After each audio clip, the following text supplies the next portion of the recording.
Salut, toi et ta bouille derrière l'écran. Alors aujourd'hui, on se retrouve pour l'histoire vraie et assez dérangeante de Junko Furuta, une jeune japonaise qui aura vécu 44 jours en enfer.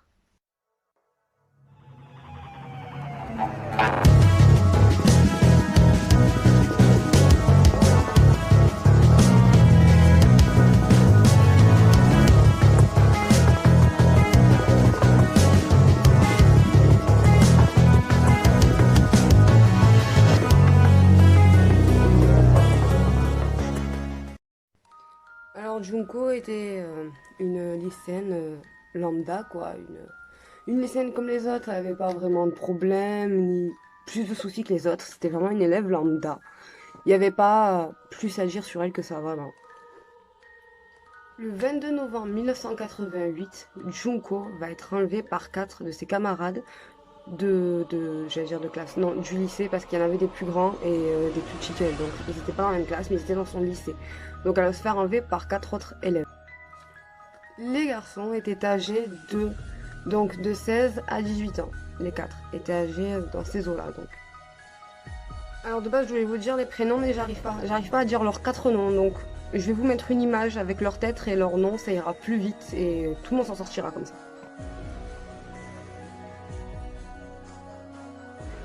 Donc, après avoir enlevé Junko, ils vont décider de l'amener chez Minato, le plus petit du groupe, celui qui avait 16 ans donc. Et ils vont obliger Junko à appeler ses parents. Donc ils vont lui dire, t'appelles tes parents, tu leur dis que t'as fuyé, que t'es chez un ami et que tout va bien. Comme ça on n'aura pas de problème en gros nous de disparition et on aura plus de temps. Et toi en gros c'était leur plan dès le début. Donc elle c'est ce qu'elle va faire parce qu'elle va avoir peur. Donc comme elle a peur, et ben elle va le faire. Elle va faire tout ce qu'on lui dit. Donc elle va appeler ses parents, comme ils lui ont dit. Et auprès de la famille de Minato, au début, ils vont la présenter comme la petite amie de l'un des garçons. Sauf que elle commence à voir en gros que ça commence à sentir très très mauvais pour elle. Alors elle se dit, bah, c'est bizarre, ils me demandent de mentir à mes parents et tout. Déjà, ils m'ont enlevé, c'est pas très normal. Mais bon, donc là, elle va se dire, bon, je vais aller parler aux parents de Minato. Donc, et je vais leur expliquer que non, je suis la copine de personne qui m'ont pris de force et ils vont me ramener chez moi, ils vont me laisser partir. Pas du tout.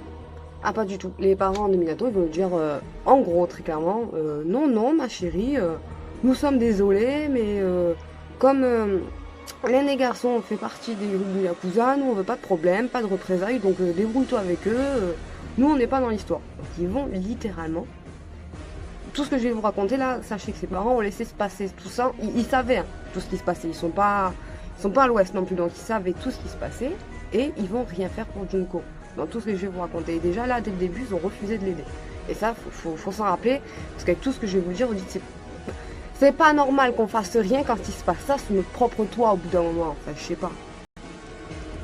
Donc Junko va se faire enlever.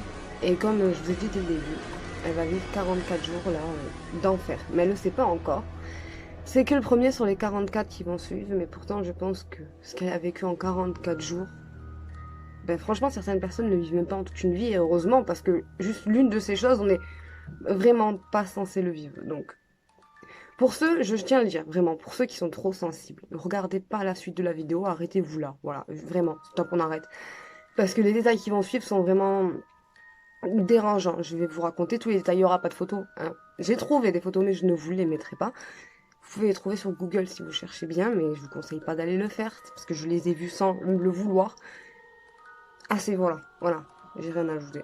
Donc si vous êtes vraiment sensible, juste les détails, ça va vous suffire à pas vous mettre bien, donc je vous conseille de pas regarder la suite de la vidéo. Donc dès le premier jour, les 4 garçons vont déjà violer Junko. Tous les quatre vont la violer.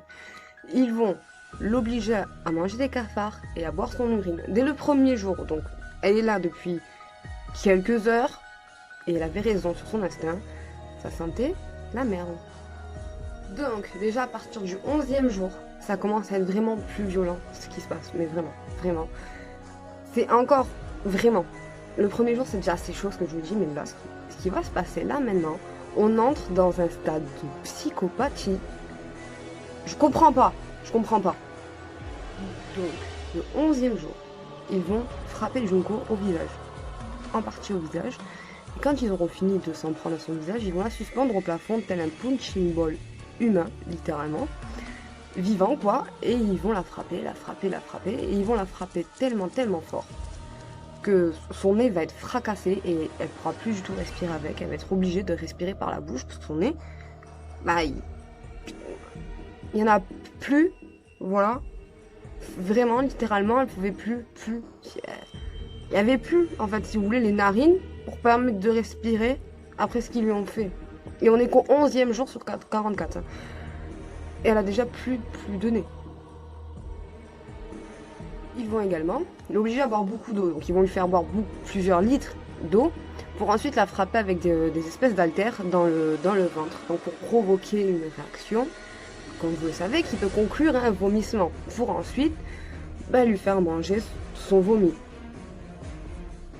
Voilà. Donc, je sais pas quel jour c'était, mais je sais que Junko a fait une tentative d'évasion après le 11e jour et avant le 20e. Elle a fait une tentative d'évasion qui va échouer, donc elle va se faire rattraper par l'un des 4 garçons. Et ils vont donc tous décider de la prendre et de la brûler pendant un temps assez long et répandu sur la durée avec des cigarettes allumées. Donc ils vont prendre et ils vont littéralement sur à peu près tout son corps pendant plusieurs heures. Donc, enfin voilà, je pense pas que j'ai besoin d'en rajouter. Je pense que ma tête vous décrit assez bien ce que ça fait. Enfin, je sais pas ce que ça fait, mais vous avez compris ce que ça fait. Juste de l'imaginer, c'est assez. Alors là, on en est rendu au 20e jour de la séquestration de Junko. Et ça va partir en cacahuète. Ça l'était déjà, mais là, on va atteindre encore un autre stade, un autre palier de psychopathie. Et je comprends pas. Non, franchement, plus je lis cette histoire, parce que j'ai fait beaucoup de recherches, hein, donc tous les détails, tout ça, les photos, j'ai vu, je comprends pas comment un humain peut faire ça à quelqu'un. Non, vraiment, y a quelqu'un qui perce? Non, mais c'est une blague. Donc le 20e jour, Junko sera plus en état de bouger, ni en état de se défendre de quoi que ce soit, ni en état même de dire arrêtez s'il vous plaît, vraiment. Ils vont alors plus essayer de la bouger ou quoi, ils vont la taper avec des verges en bambou, des barres de fer et des clubs de golf. Littéralement, sur tout le corps, quoi. Comme depuis le début, ils vont vraiment la massacrer avec ça, à tel point qu'à la fin de leur session, elle aura les mains fracassées, les 2 mains fracassées complètement. Elle ne pourra plus bouger, ne serait-ce qu'un petit doigt. Pas possible, ils lui ont fracassé les mains. Mais ça leur suffit toujours pas. Ils vont donc décider de faire exploser des pétards dans l'anus de Junko. Mais également lui mettre des brochettes de poulet dans l'anus. Donc ils vont lui rentrer des brochettes de poulet dans l'anus et lui faire exploser des pétards. Pourquoi? Ils vont ensuite lui enlever tous ses vêtements et la placer plusieurs heures dans un congélateur. Donc, je suppose que tout le monde sait que le froid, ça fait mal. Hein. Voilà, le froid, quand c'est trop froid, ça fait limite une sensation de brûlure sur la peau. Donc, toute nue dans un congélateur, avec déjà des blessures sur tout le corps, des bleus, des cigarettes. Je vous laisse même pas imaginer la douleur qu'elle a pu ressentir dans ce congélateur. Je me demande même que dans ce congélateur, elle, de mon avis, devait être en train de prier pour que sa vie s'arrête. C'est pas possible. Après un mois de détention, les garçons voulaient encore, ils vont donc, ils vont la brûler avec un briquet, donc ils vont sûrement, je pense, allumer la flamme et faire genre ça sur plusieurs endroits de son corps. Ils vont planter plusieurs aiguilles, à divers endroits encore, donc voilà quoi. Et ils vont lui également lui mutiler les seins avec des pinces. Alors, j'essaye de comprendre comment ils ont pu faire ça, hein, mais et j'ai mal visualisé, mais en tout cas c'est ce qu'ils vont faire avec des pinces, ils vont réussir à lui mutiler les seins. Et après lui avoir mutilé les seins, ils vont prendre une grosse ampoule et lui introduire dans le vagin pendant qu'elle chauffe. Donc l'ampoule était brûlante et ils vont lui mettre une ampoule brûlante dans le vagin. Pourquoi? On va rester sur cette question jusque là. Arrivé au 40e jour, Junko va alors aller supplier ses 4 ravisseurs de la tuer. Elle veut même pas sortir, elle est au bord de l'agonie, elle a beaucoup trop mal. Et elle voudrait, tout ce qu'elle voudrait, ça serait qu'on la tue et que ça s'arrête, qu'elle ne souffre plus. Mais malheureusement, les 4 garçons, comme vous entendez, ils vont refuser. Parce que eux, ce qu'ils veulent, c'est jouer avec elle jusqu'à ce qu'ils ne puissent plus. Donc, tant qu'elle respirera, ils vont malheureusement la garder. Et tant qu'ils pourront jouer avec elle, ils le feront. Ils ne s'arrêteront pas. Donc le 44e jour, soit le 4 janvier 1989, Junko elle va avoir droit à sa dernière supplice, à la dernière chose qu'ils pourront lui faire avant qu'elle rende l'âme. Et quand j'ai lu ce qu'ils lui ont fait, franchement, ça m'a vraiment... Mais je te dis, ça m'a... Comment dire, ça m'a vraiment... Genre, j'étais pas bien, j'avais un truc bizarre dans le ventre, j'avais une boule, je comprenais pas, je comprenais pas.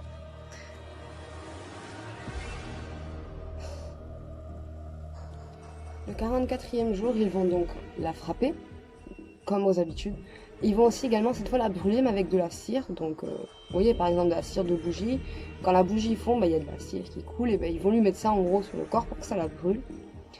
Et ils vont également lui mettre un produit inflammable sur le haut du corps, les bras, les jambes et le visage. Et ils vont allumer le feu. Elle est encore vivante, vraiment. Elle est encore vivante quand ils lui font ça. Et ils vont la laisser brûler plusieurs minutes avant qu'elle s'éteigne. Et Junko était toujours vivante. À ce moment-là, Junko était toujours vivante. Ils vont donc la laisser là, la laisser agoniser. Et 2 heures plus tard, Junko fera un infarctus, donc un arrêt du cœur. Et sa vie s'arrêtera. Les 4 garçons vont alors avoir la brillante idée de prendre un tonneau. Donc vous savez par exemple les tonneaux qu'il y a sur les bateaux quand on reçoit des marchandises, tout ça. Ils vont prendre ça, un tonneau. Ils vont la mettre dedans, donc ils vont mettre son corps dedans et mettre du ciment. Et ils vont la déposer à... Attendez. Kubo, excusez-moi pour le nom.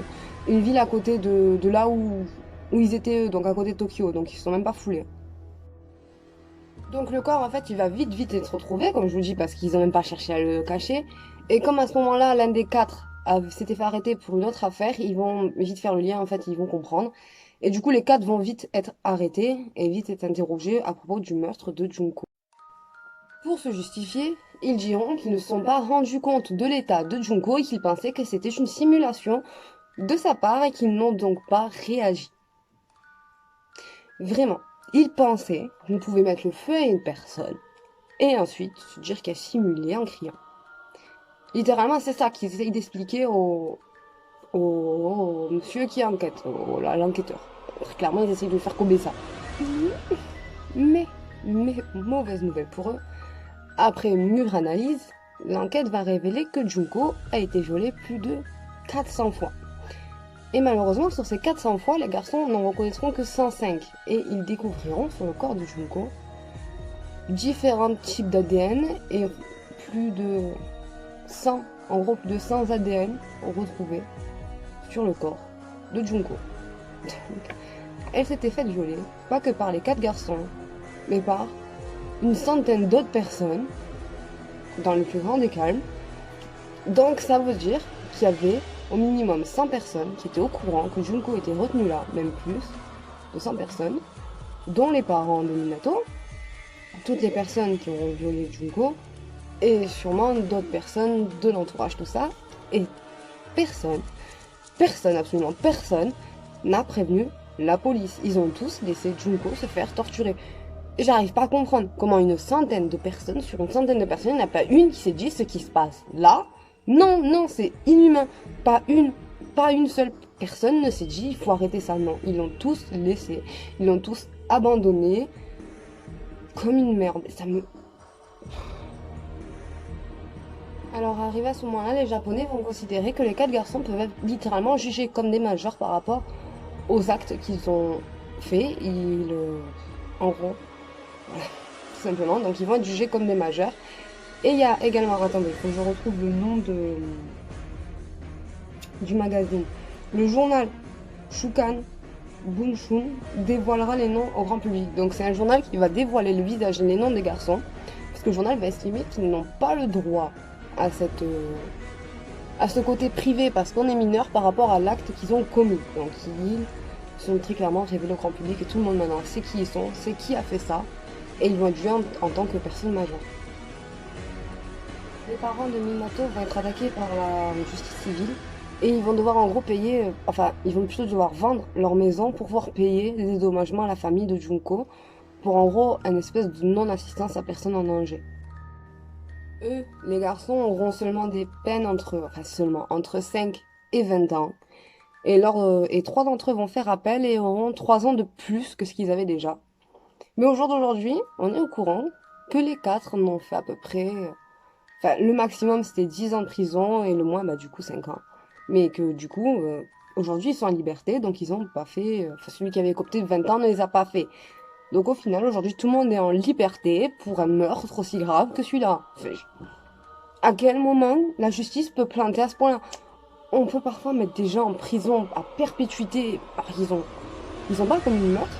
Et il y en a pour quelque chose d'aussi grave, de la torture, de l'enlèvement, de la séquestration, et ça se finit par un meurtre, des viols, tout ce qu'on veut sur une seule et même personne. Ils vont écoper d'à peine une dizaine d'années, et après, poussent tranquillou, nous, bon, non, on refait nos vies. Enfin, malgré le fait que cette histoire m'énerve, non, ça m'énerve. Je suis désolée, mais ça m'énerve, j'arrive pas à comprendre. Oh, c'est pas possible. Enfin, vous, là, on est d'accord. Donc, malgré tout ça, j'espère que cette vidéo vous aura plu. Et n'hésitez pas à me dire, vous, en commentaire, vraiment, si vous trouvez ça normal. La petite peine qu'ils ont eue comparée à l'horreur de leur crime. Ou si pour vous, bah non, 10 ans, ça suffit. On va pas les mettre à vie non plus, quoi. Vous voyez ce que je veux dire. Et à part ça, je vous invite à laisser un pouce bleu, à vous abonner et à partager ma vidéo. Je vous fais des bisous